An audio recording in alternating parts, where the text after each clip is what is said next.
नमस्कार, DV news की आज की बड़ी खबरों में आपका स्वागत है। मैं हूं आपके साथ नेहा। आज हम इस बुलेटिन में बात करेंगे उस आईआईटीएन बाबा अभय सिंह की जो रातों रात हुए फेमस। बात करेंगे कांग्रेस नेता राहुल गांधी के पटना दौरे की। देखेंगे पाकिस्तान के पहले स्वदेशी सैटेलाइट को जिसका उड़ा जमकर मजाक। जानेंगे सैफ अली खान पर हमला करने वाले युवक के बारे में। देखेंगे अरविंद केजरीवाल ने दिल्ली में किराएदारों के लिए किया कौन सा बड़ा ऐलान। और आखिर में बात करेंगे 8वें वेतन आयोग की, जिससे सरकारी कर्मचारियों को होएगा कितना फायदा। लेकिन इन सभी खबरों से पहले एक नजर डालेंगे आज की कुछ हेडलाइंस पर।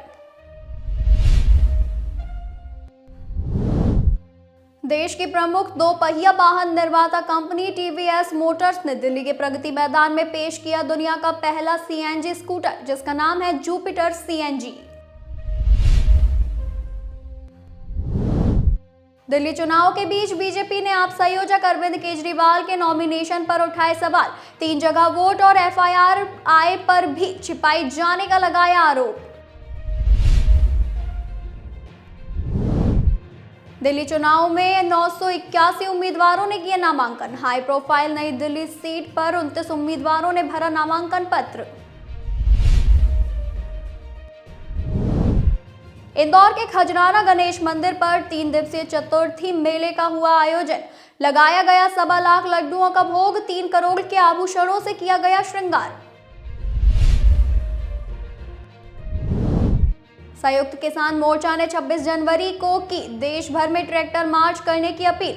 26 नवंबर से पंजाब और हरियाणा की खनौरी बॉर्डर पर अनिश्चितकालीन अनशन पर बैठे हैं दल्लेवाल। गणतंत्र दिवस से पहले एक्टिव हुई दिल्ली पुलिस। ड्रेस रिहर्सल के लिए ट्रैफिक एडवाइजरी जारी। 21 जनवरी तक जारी रहेगी रिहर्सल। आज महाकुंभ के छठे दिन रक्षा मंत्री राजनाथ सिंह ने संगम में लगाई डुबकी। वहीं महाकुंभ में ब्लास्ट की धमकी के बाद आधी रात तक चलाया गया search operation. Kolkata rape murder case में संजय रॉय दोषी करार। सियालदह कोर्ट ने 162 दिनों बाद सुनाया फैसला। जस्टिस अनिर्वाण दास ने दोपहर 2:30 बजे सुनाया फैसला। अब सजा का ऐलान सोमवार को। गुरु सदगुरु के पैर छूते हुए नजर आई एक्ट्रेस कंगना रनौत। इमरजेंसी की सफलता के लिए लिया आशीर्वाद। बोली, हमारा सौभाग्य है कि गुरु स्क्रीनिंग में आए। 43 साल पुराना महाकाल मंदिर एक्ट बदला जाएगा। उज्जैन के सभी बड़े मंदिर समिति का होंगे हिस्सा। रिटायर्ड आईएएस को प्रशासक की जिम्मेदारी संभव। वहीं पंजाब में नहीं दिखाई गई फिल्म इमरजेंसी। पीवीआर ने 80 थिएटरों में शो रोके। कंगना रनौत बोली, ये कला और कलाकार का उत्पीड़न। वहीं ये तो थी कुछ हेडलाइंस। अब चलिए रुक करेंगे आज की सबसे बड़ी और खास खबरों की ओर। आईआईटी वाले बाबा के नाम से मशहूर अभय सिंह महाकुंभ में ही मौजूद है। वह मेला छोड़कर कहीं नहीं गए हैं। उन्होंने शुक्रवार देर रात बातचीत में उन खबरों का खंडन किया जिनमें यह कहा जा रहा था कि अभय सिंह महाकुंभ मेले में जूना अखाड़े के 16 मढ़ी आश्रम से अचानक किसी अज्ञात स्थान पर चले गए हैं। अभय सिंह ने आश्रम के साधुओं पर उनके बारे में अफवाह फैलाने का आरोप लगाया। दावा किया जा रहा है कि बीती रात जूना अखाड़े के 16 मढ़ी आश्रम में अभय के माता पिता उन्हें ढूंढते हुए पहुंचे थे, लेकिन तब तक अभय आश्रम छोड़ चुके थे। हालांकि माता पिता के आश्रम पहुंचने की पुष्टि नहीं हो पाई है।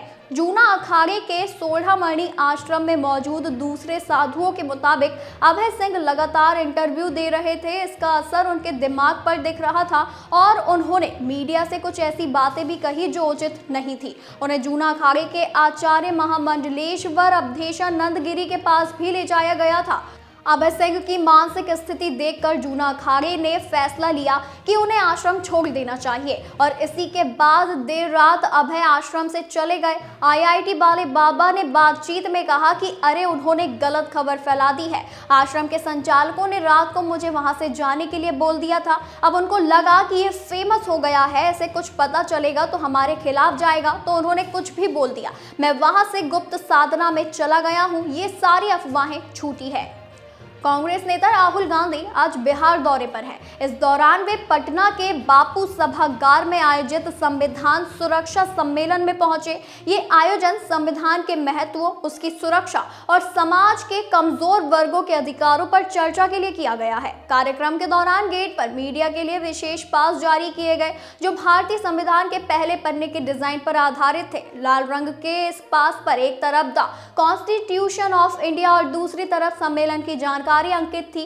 कार्यक्रम के केवल कार्यकर्ताओं को प्रवेश दिया जा रहा है, जिससे स्पष्ट है कि ये एक आंतरिक सम्मान पर केंद्रित आयोजन था। कार्यक्रम को संबोधित करते हुए राहुल गांधी ने संविधान को लोकतंत्र की आत्मा बताते हुए इसके संरक्षण और कमजोर वर्गों के अधिकारों की सुरक्षा पर जोर दिया। आपको बताते चले कि सम्मेलन के जरिए संविधान की बुनियादी धाराओं और उनकी प्रासंगिकता पर कार्यकर्ताओं के बीच जागरूकता बढ़ाने का प्रयास किया जा रहा है।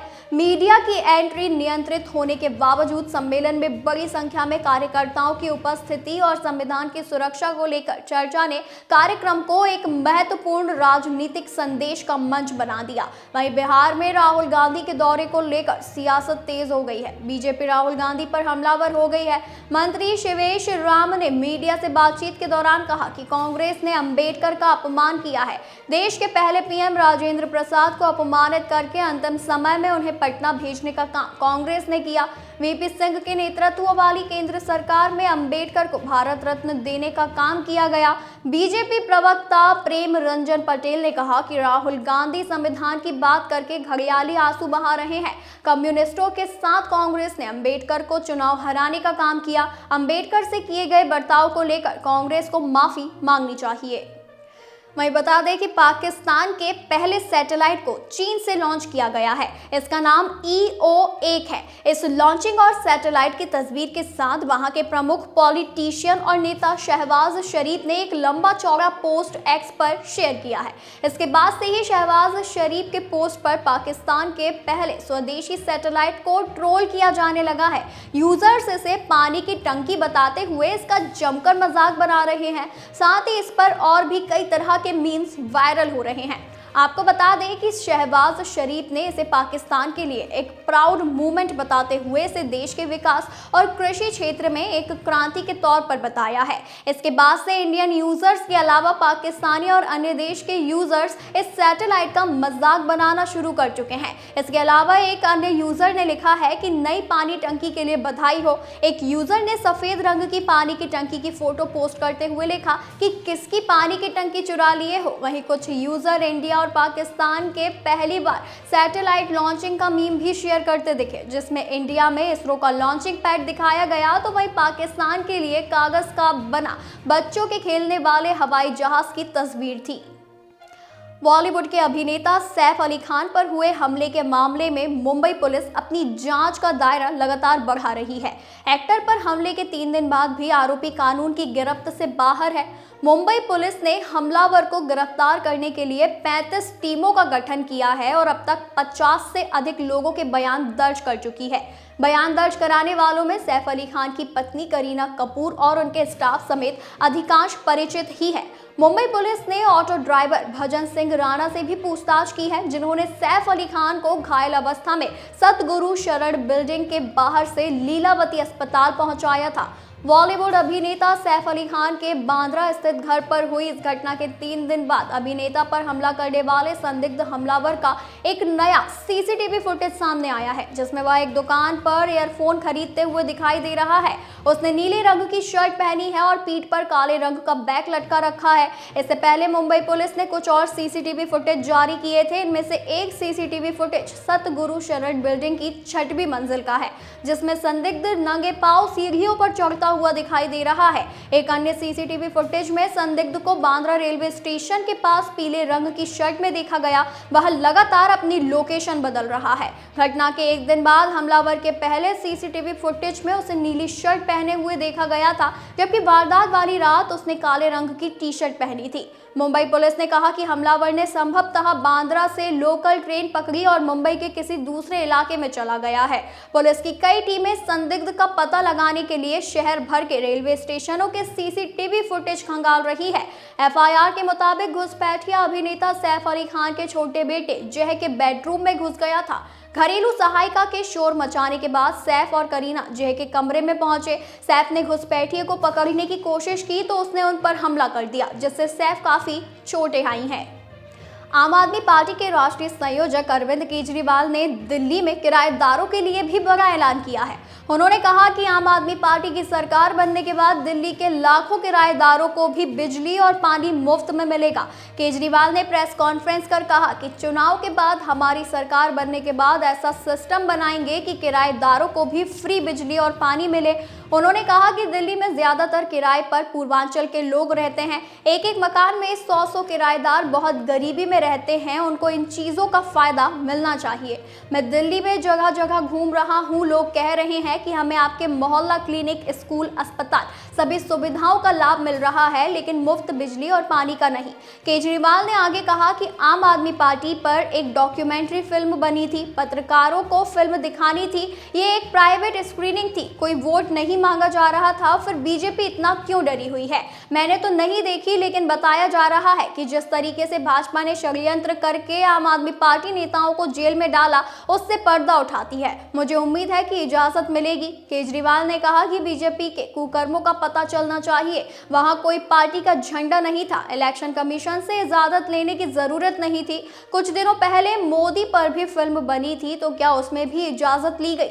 भाजपा नेता प्रवेश वर्मा द्वारा अरविंद केजरीवाल के नामांकन पर सवाल उठाए जाने पर केजरीवाल ने कहा कि मुझे लगता है कि उसमें सब कुछ ठीक है, बीजेपी ऐसा करती रहती है। केजरीवाल ने कहा कि बीजेपी ने सरेआम खुले में स्वीकार किया है कि दिल्ली में केजरीवाल की ढेरों कल्याणकारी योजनाएं चल रही है, जिसका लाभ बीजेपी वालों के परिवारों को भी मिल रहा है। हमें राजनीति करनी नहीं आती, काम करना आता है, और काम ऐसा करते हैं कि हमारे विरोधी भी उसकी तारीफ करते हैं। उन्होंने कहा कि बीजेपी का संकल्प पत्र नहीं है, बल्कि केजरीवाल पत्र है कि दिल्ली में केजरीवाल की सभी योजनाओं को जारी रखेंगे। बीजेपी का कहना है कि केजरीवाल वाले सारे काम करने के लिए बीजेपी को वोट दो, केजरीवाल वाले सारे काम तो केजरीवाल ही ज्यादा अच्छे करेगा। उन्होंने कहा फिर कोई बीजेपी को वोट क्यों दे। वहीं केंद्रीय मंत्रिमंडल ने गुरुवार को 8वें वेतन आयोग को मंजूरी दे दी, जिससे 1 करोड़ 2 लाख से ज्यादा केंद्रीय सरकारी कर्मचारियों और पेंशनर्स को बड़ी राहत मिलेगी, जो अपने वेतन और पेंशन में व्यापक संशोधन का बेसब्री से इंतजार कर रहे हैं। बजट 2025 से पहले यह बड़ा ऐलान इस बात का संकेत दे रही है कि आने वाले समय में मोदी गवर्नमेंट सरकारी कर्मचारियों के लिए कुछ और बड़े कदम उठा सकती है। नए वेतन आयोग के गठन को कैबिनेट की मंजूरी मिलने के बाद इससे कई बड़ी जानकारी दी गई है। केंद्रीय मंत्री अश्विनी वैष्णव ने आश्वासन दिया कि 2026 में 7वें वेतन आयोग का कार्यकाल समाप्त होने से पहले आयोग की सिफारिशों को लागू किया जाएगा। सिफारिशों को अंतिम रूप देने के लिए एजेंडे में राज्य समेत अन्य हितधारकों के साथ चर्चा की जाएगी। सबसे पहले केंद्रीय मंत्रिमंडल ने लगभग 50 लाख केंद्रीय कर्मचारियों के वेतन और लगभग 65 लाख रिटायर्ड कर्मचारियों की पेंशन में संशोधन के लिए 8वें वेतन आयोग के गठन को मंजूरी दी। आपको बता दें कि 8वें वेतन आयोग के अध्यक्ष और 2 सदस्यों की नियुक्ति जल्द की जाएगी और वे केंद्र, राज्य सरकारों और अन्य हितधारकों के साथ परामर्श शुरू करेंगे। सरकार को विश्वास है कि साल 2026 में 7वें वेतन आयोग का कार्यकाल समाप्त होने से पहले ही 8वें वेतन आयोग की सिफारिशें मिल जाएंगी, जिसके बाद इसे लागू करने के लिए प्रोसेस को आगे बढ़ाया जाएगा।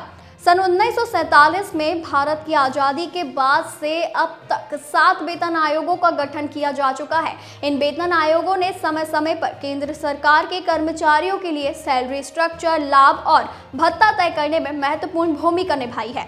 7वें वेतन आयोग का गठन 2014 में किया गया था और इसकी सिफारिशें जनवरी 2016 में लागू की गई थी। ऐसे में 8वें वेतन आयोग को भी 10 साल बाद 2026 में लागू किया जा सकता है। अगर 2.86 का फिटमेंट फैक्टर लागू किया जाता है तो पेंशन और वेतन में लगभग 186% की वृद्धि देखी जा सकती है। इससे मिनिमम बेसिक सैलरी बढ़कर 51,000 रुपए से ज्यादा हो सकती है। प्रधानमंत्री मोदी ने कहा है कि वे 8वें वेतन आयोग के फैसले का पॉजिटिव असर होगा और इससे सरकारी कर्मचारियों और रिटायर्ड कर्मचारियों के जीवन स्तर में सुधार आएगा। साथ ही अर्थव्यवस्था में खपत को भी बढ़ावा मिलेगा। भाई ये तो थी आज की हमारी कुछ खास और बड़ी खबरें। ऐसी ही खबरों को जानने के लिए बने रहिए डीवी न्यूज़ के साथ।